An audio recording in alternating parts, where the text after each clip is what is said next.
So first off, for those I have not had a chance to meet yet, my name is Mike Skonechny. I'm the Deputy Director of the Yale Institute for Global Health, and just to say how excited we all are to see everyone in the room today.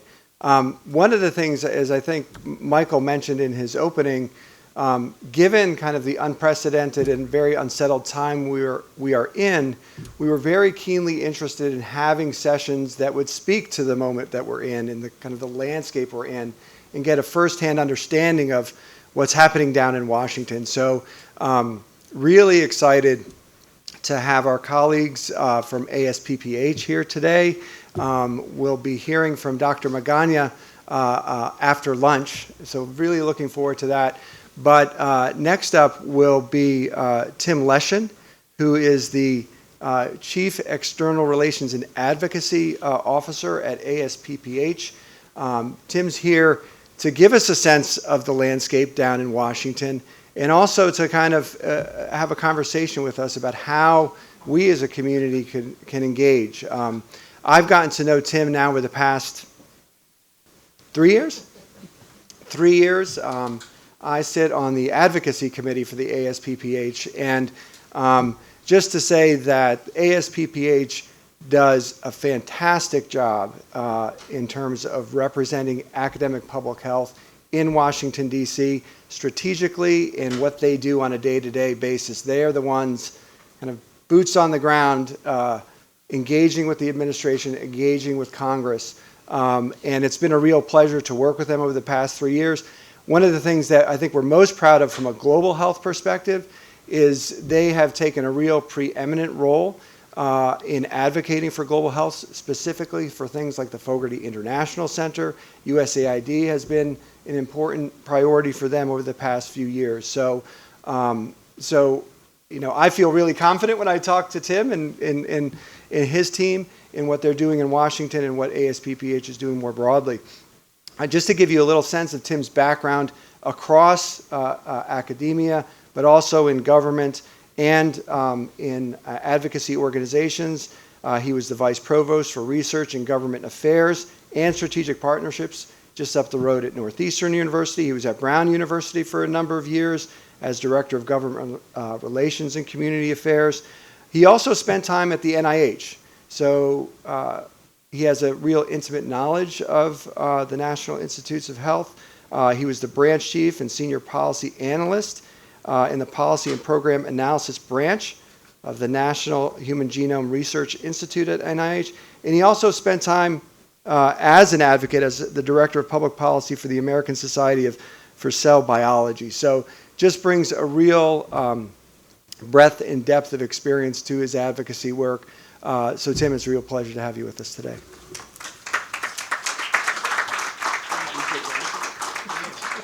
Mike, thanks very much. Appreciate you saying all that in front of my boss.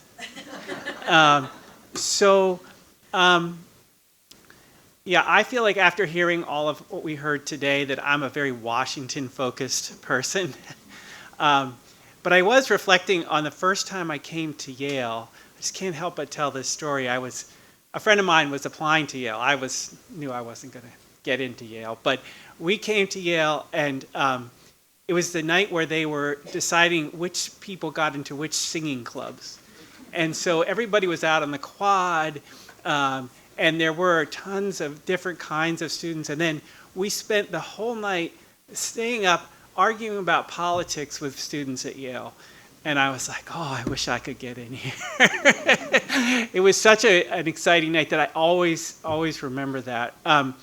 But what it showed me was that the real creativity and thoughtfulness of students here, of faculty here. I went to a history class here the next morning. I was just blown away. And it occurs to me that, you know, Yale is so much still in the thick of not just U.S. work and research, but global research and global impact, as we just saw. And what an exciting time to be here to see all of that. It's one of our favorite things to do is to come to our schools and programs that we represent and see the great work that you're doing. And maybe my slides are coming? So Tim, we are got your slides up? My colleague Natalia will just advance when you say next, so you're all Okay, set. let's go. I assume you want next slide then, maybe. Next slide. Yeah. There we go. Yeah, I just thought I'd bring you the cherry blossoms which we just had, and the Jefferson Memorial there. So what I want to just talk to you about is what's going on in Washington and the impact on global health.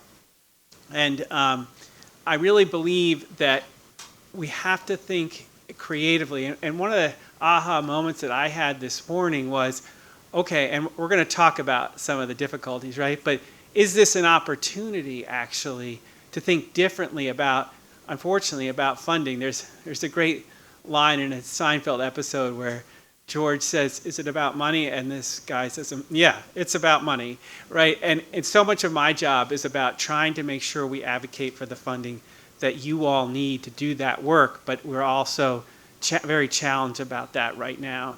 So this is ASPPH. We're 158 members across the globe, most of whom you can see are in the United States, but we feel we're increasingly representing the global academic public health world, and are very happy to be doing that because we can't just be US-centric, and we get so much value out of international partnerships, as your School of Global Health does as well. Next slide. So this is some of the issues I'm going to talk about. I'll try to be quick about that, and then, because I know you have a break coming up, but I want to talk about health policy and democracy, public health and democracy, the impact on global health, the impact on higher education, the impact on research, and then I'm going to urge you all to be actively involved in your own advocacy. Okay, next slide, please. So we know there was an election, right? But you know, one thing that people are seeming to forget right now is that while Donald Trump did win the popular vote, first time in 20 years that a Republicans won the popular vote, it was by less than 1%. So it looks very red, right? But in reality, it was not a landslide, but that's not how Mr. Trump and his administration are acting. They are assuming that because they got elected, they have a landslide and they can do what they would like. And for now, that seems to be playing out. Next slide, please. So I'm going to argue that public health is really critical for democracy and that they're intertwined. And this is so important because with the current threat to democracy, and I'm going to put it that way, we have to remember that the work that we do in public health, whether that's working in the community level, working in the global community, or simply allowing dialogue about difficult public policy issues that relate to public health, that's all about promoting democracy, right?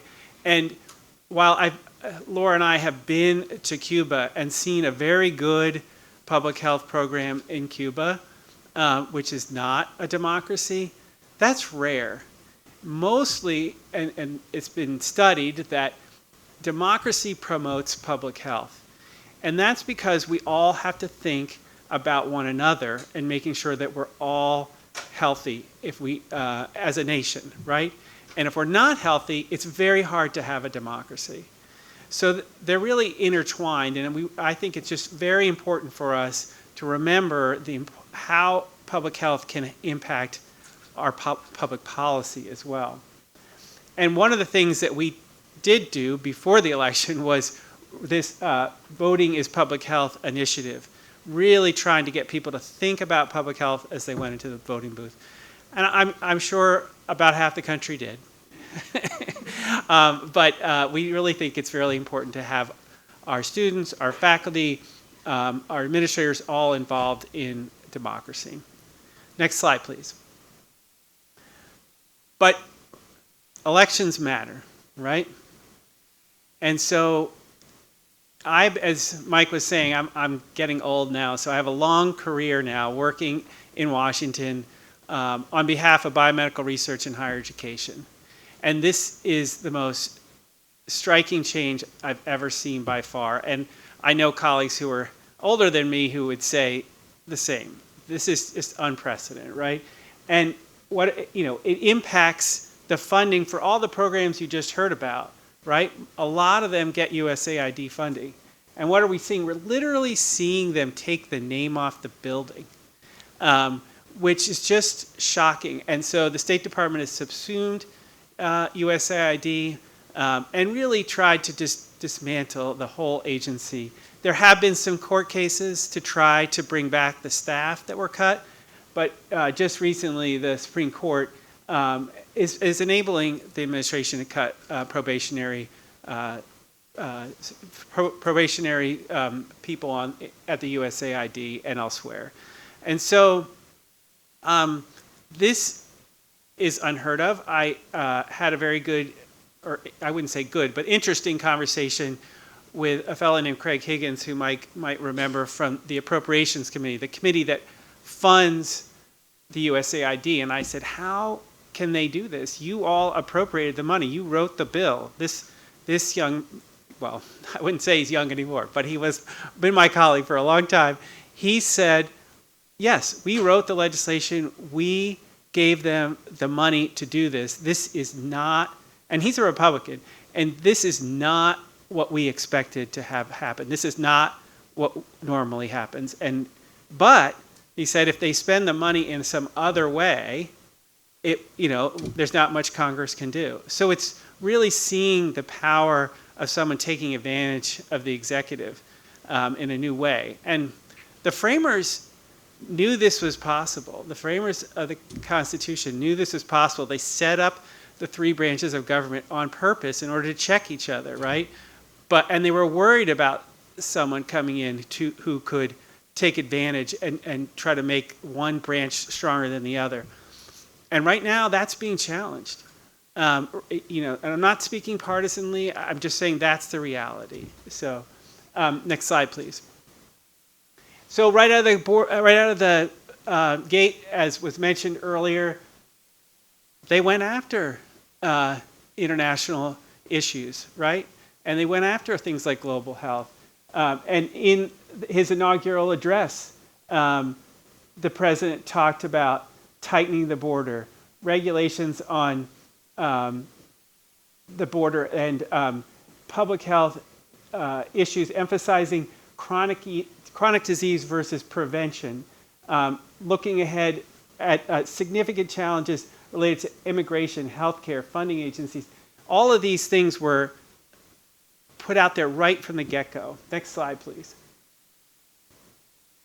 And so what do we see? As we talked about, WHO, we're leaving the WHO with executive order, dropping out of the Paris climate change agreement, and then going after DEI issues as well, reversing climate change activity from the Biden administration, and creating the DOGE. And this is what I was saying earlier about the signs being pulled off the building. The DOGE has come in and tried to really, completely hack away at the number of people working for the agencies that do biomedical research and global research, both in terms of grants and in terms of personnel. And why did they do that? Well, my theory is that they didn't think there would be that big a pushback against all of this. There has been, but so far, most people don't understand international aid, for instance, and they think that there's a lot more of it being spent than there really is, and when it's really one tiny percent of the whole federal budget's being spent on things like USAID. So there wasn't a big hue and cry. I mean, there was some, but not enough, right? Next slide, please. So these are the other things that we're dealing with, right? RFK Jr. comes in and he believes that pharma is poisoning our pharma and our food, believes that the federal government has failed the American people, believes there's corruption, does want to remove chemicals from food and get rid of processed food. That's a good thing, right? But it's a question of how. And then we've seen in recent days the whole back and forth on measles, right? And at first, he's been saying for years that the MMR vaccination is not safe, and now he's saying, it's the best way to prevent measles. Which is it, right? And what that does is it causes people to be very skeptical of authority and whether or not they can listen to their public health advisor. Which one do they believe, right? So you understand it, that people are confused by it, and unfortunately not giving their kids the vaccines, and we've seen at least 2 deaths as a result. Next slide, please. And here's the cast of characters that are now moving into power. Most of them have been confirmed by now. We know about Robert F. Kennedy Jr. and Jay Bhattacharya is the new director of National Institutes of Health, my former institution. In fact, Mike mentioned my office that I worked for, was the policy office at the Human Genome Research Institute during the completion of the Human Genome Project. They got rid of that whole office. This is part of my career. I was so proud of the work we did during the Human Genome Project, and it's just gone. And we have a new incoming director for the CDC. These folks are coming in to really transform these agencies. Now, in some cases, I was at the NIH, I've worked with the CDC. We are understanding that there are chances for improvement, but wholesale changes overnight are really not a good way to do that. And we are seeing the consequences of that. We are seeing, I'm sure people in this room are seeing grants that can't get funded. We're seeing program officers who run grant programs are gone. I was on a call with folks from Oklahoma not too long ago, and this young woman gets on the line and she says, I just got the notice that my grant was canceled, and I tried to call my program officer at the National Science Foundation, and they're gone. So she has no recourse. So we're just watching a complete shift in the approach that's being taken in Washington around biomedical research and global research. Now, that all sounds very doom and gloom, right? And it is. It is very frustrating, and it's going to be detrimental to the enterprise. But we're going to have to think differently for at least 4 years in terms of how we approach pursuing this funding and how we work with these agencies. Next slide, please. I also want to talk a little bit about the impact on higher education, and I know many folks in this room are well aware of it. But the president is trying to dismantle the Department of Education and is in fact doing so. And really trying to go after higher education, and specifically going after Ivy League institutions, trying to extract certain activities from them, especially around issues of anti-Semitism. But we all know that as important as anti-Semitism, working on that issue is, that's not the real reason. The real reason is that they believe that higher education is the problem. And so what we're trying to do is, think about how we can respond to some of these huge threats to higher education, both on the education side and on the research side, in order to maintain as much of the enterprise as we can. And so there are some opportunities on the education side, including things around workforce development. We all know that student loan applications did have problems in the last administration. Student loan counseling seems to be something that the new administration and the Hill do care about. Mental health assistance for students. So we are looking for ways that we could work together with the new administration and the new Congress. We can't simply say everything they're doing is wrong and just fight all of those things. We have to pick our battles. Next slide.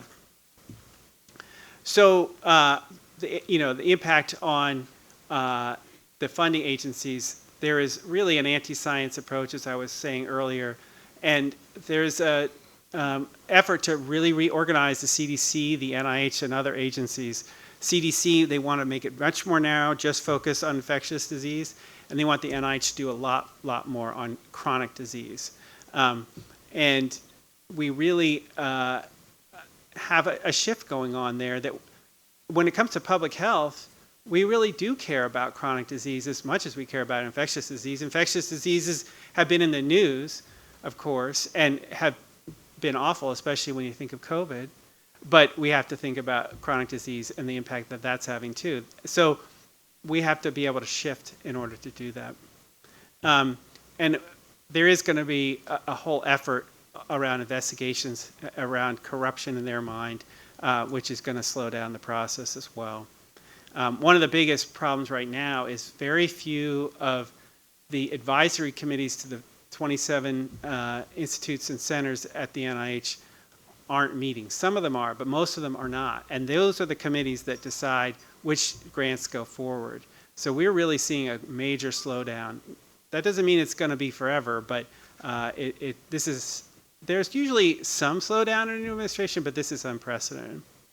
Next slide, please. I just put this up here. I'm not going to go through all these things, but I want you to see that public health is not on the Republicans' legislative agenda in specifics, right? But as you probably heard just yesterday, they passed a budget framework which will cut at least $1.5 trillion from the federal budget. And that means that they're going to have to cut things like NIH research, like Medicaid, like global health work, in order to pay for tax cuts. So even though they don't have it specifically on their budget, on their budget priorities, it is going to be impacted. We are going to be impacted. Next slide, please. So what are our priorities as a public health association representing you and all the other schools and programs across the country? Well, we're going to focus on protecting the base of the NIH, and Mike said the Fogarty International Center, we believe, is definitely in the crosshairs as one that could be impacted, and I know Yale is very heavily funded by Fogarty. Even though it's a very small center, we're one of the few organizations that's sticking up for it because we know how important it is to you and many other of our schools and programs. We're focused on the prevention research centers. I know that Yale was pursuing a prevention research center, and the funding just hasn't been there. And so we're trying to maintain that program. We've heard that the program officer for that program has been fired. And so it's going to make it very difficult to keep that going. But those go to 20 institutions across the country to focus on prevention. And then HRSA also is critical for workforce training for the future of public health. Those are our top 3 priorities, but I did want to put in here what Mike said about supporting the USAID and the work there at the State Department. We're going to continue to fight for that despite what we've seen happening in the administration. Next slide, please. So these were the 3 sort of buckets that we could have approached, right? Well, we know we had to worry, right? And now we see that we have to be fighting back on some of these draconian health policy proposals. But we also, as I said, have to look for opportunities to coordinate and collaborate where we can. And one of those is, we believe, we're working on a major report that's going to come out in a few months on healthy longevity, looking at the health of the lifespan of people and how we can impact that in order to prevent the illnesses of elderly people. Next slide, please. So we spent a lot of time on Capitol Hill advocating on your behalf, but it's so much more effective to have politicians hear from all of you. And I want to really encourage all of you to become advocates, even if you've never done it before. This is the time. We have a campaign going on now about, now more than ever is the time to come to public health and participate in global public health research, but also to participate in democracy, right? And so some of the things that we've done as an association is we banded together with the Association for Medical Colleges, AAMC, and others to fight back on this cap on indirect costs, the facility and administration costs of research grants. And last week we won a permanent injunction from the judge. Angel Kelly is her name. I keep saying that she's our angel. And that was a huge victory in order to stave off this attempt to try to reduce the amount of indirect cost funding coming to your research. Of course, almost the next day, the government has appealed it, and there is talk of it going to the Supreme Court. But we're trying to at least stave off some of that. There will be changes to indirect cost rates, and that'll have an impact, but we're hoping to make it as less as possible, right? But all of this can, we can all have an impact on this if we speak up, if we participate in democracy. And you heard the dean say earlier that she was on the Hill, and she's phenomenal. You have a great dean in terms of an advocate for you all and for public health. But what we tell our deans when we go up there is, if you're not at the table, you're on the menu, especially right now when they're trying to cut things. And so we want the deans, we want the students, we want the faculty, all to become advocates. And I'll just quickly go through some tools that we have to do that. Go ahead, next slide, please. So we have an advocacy handbook. We have another tool for empowering you to help your local and state legislators become advocates for public health. We have an effort around what do we think the research partnership should be, the agenda should be going forward for the federal government. Next slide.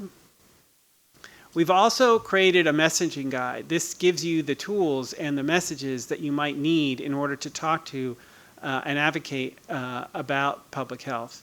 And they're very simple messages talking about the impact that public health has had and why it's important.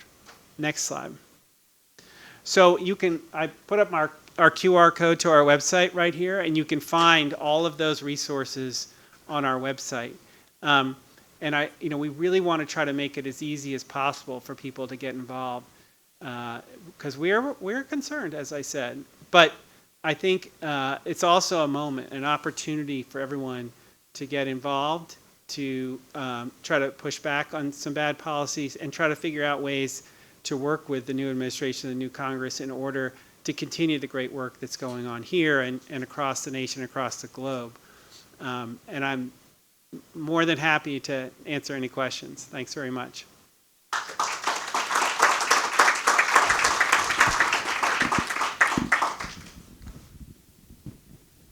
Thank you so much for your talk. This is so timely and so important. I had a question about sort of getting to the sense of urgency. I think we're all in this state of maybe shock, maybe frustration, but I think there's a necessary transition that needs to happen. How do you suggest sort of combating maybe the paralysis of not knowing the first step or not feeling like there's large-scale coordination and taking these steps that you've suggested? Yeah, great question. It is kind of like the stages of grief that we're going through, right? And but we have to, get through those stages so that we can be a voice, right? And so what I would say is you have a wonderful community here. Every college and every institution that we're working with has a community. And I would say start local. What can you do locally to impact public health? What can you do to organize a group of students and faculty and others to speak up and send letters to your members of Congress? Members of Congress are really starting to hear now about people's concerns about the cuts to things like biomedical research and the like.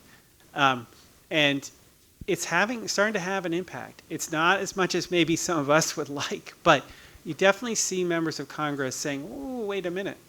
This might not be good for not only our health, but our economy, because so many of the $50 billion, for instance, that come from the NIH generate twice as much in terms of the economic impact around those communities.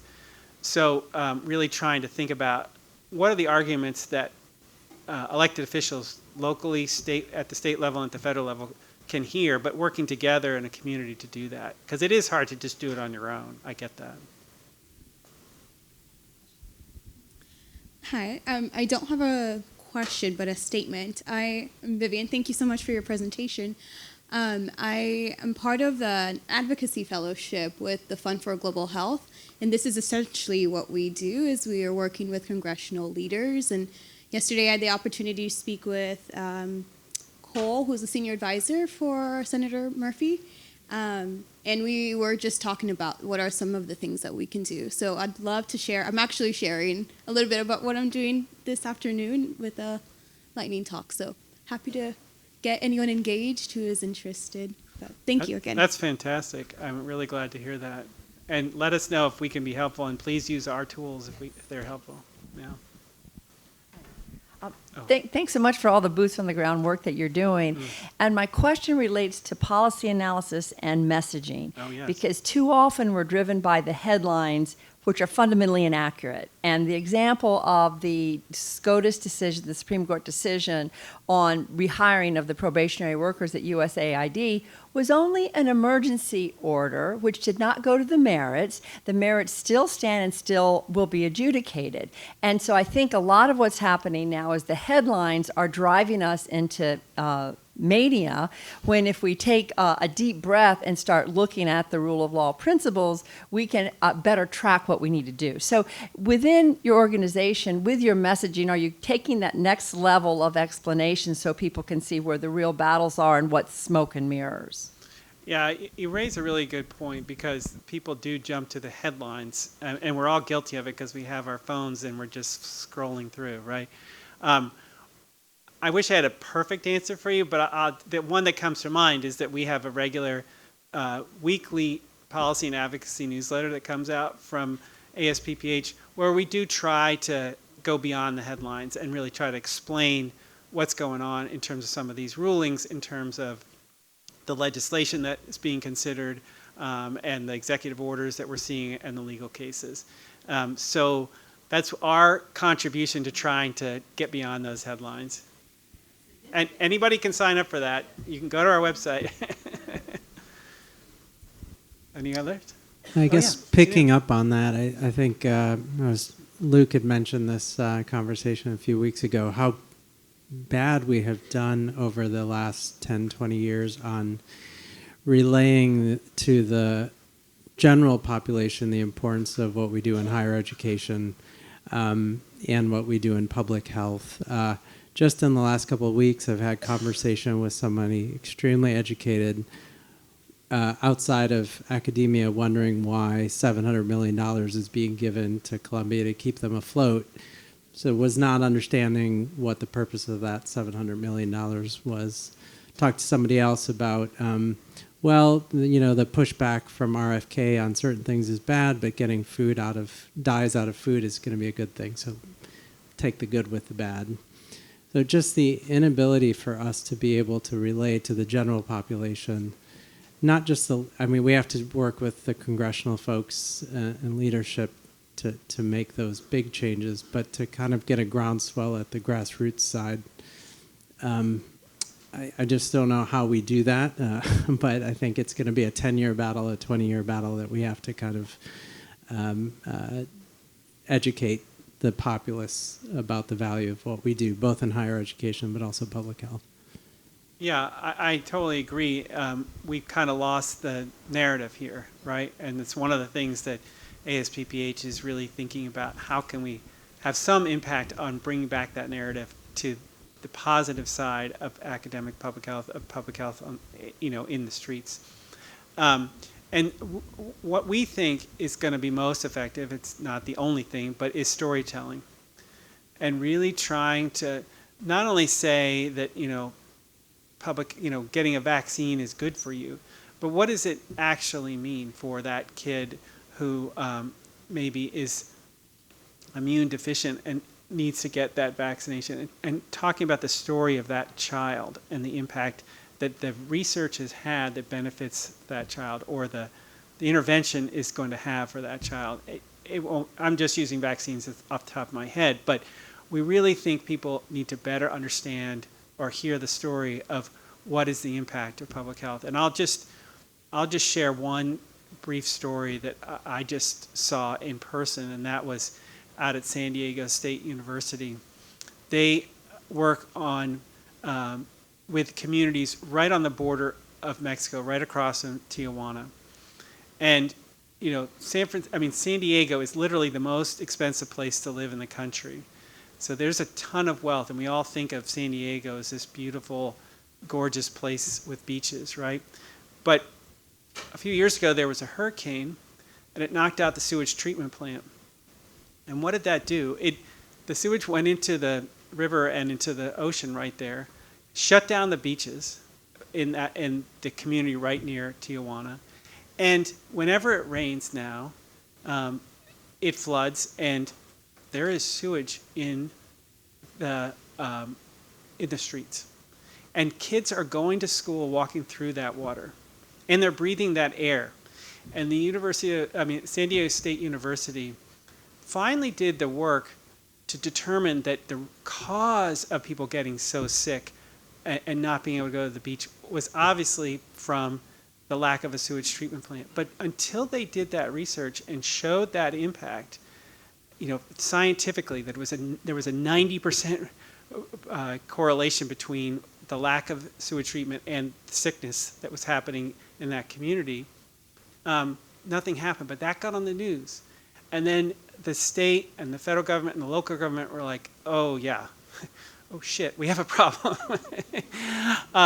And they are now trying to, you know, finally fix this problem, which seems so obvious to us, but it wasn't impacting the wealthy community. It was impacting the community that was the poorest part of San Diego, maybe the poorest part of all of California. And that's why it wasn't being addressed. But when the story was told and the research was done, then something happened. And we got to have thousands of stories like that in order to show the impact of the work that you all do and why it's so important and why it's impacting all of us, and we need to do things.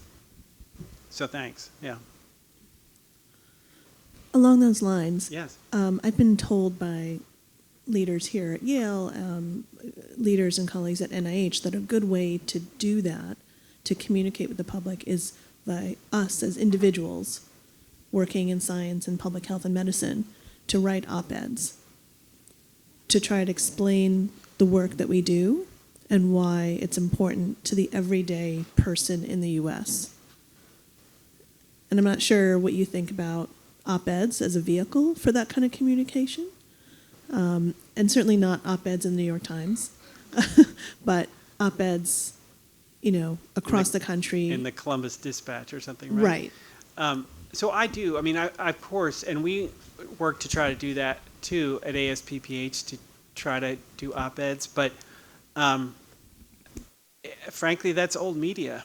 As much as I grew up on that, and many people did here, and think it's important, we got to do that work, but we have to think about the new media sources. We have to think about TikTok, and we have to think about the blogs and the podcasts. We need people like you, the great stories we heard this morning, to be on a podcast so that people actually listen to. We need these different approaches in order to have people understand the importance of academic public health. Otherwise, you're just going to get drowned out. And the op-eds are going to be few and far between anyway. It's very hard to get them placed. So, other questions? I know we have a break coming up, so I don't want to hold you up.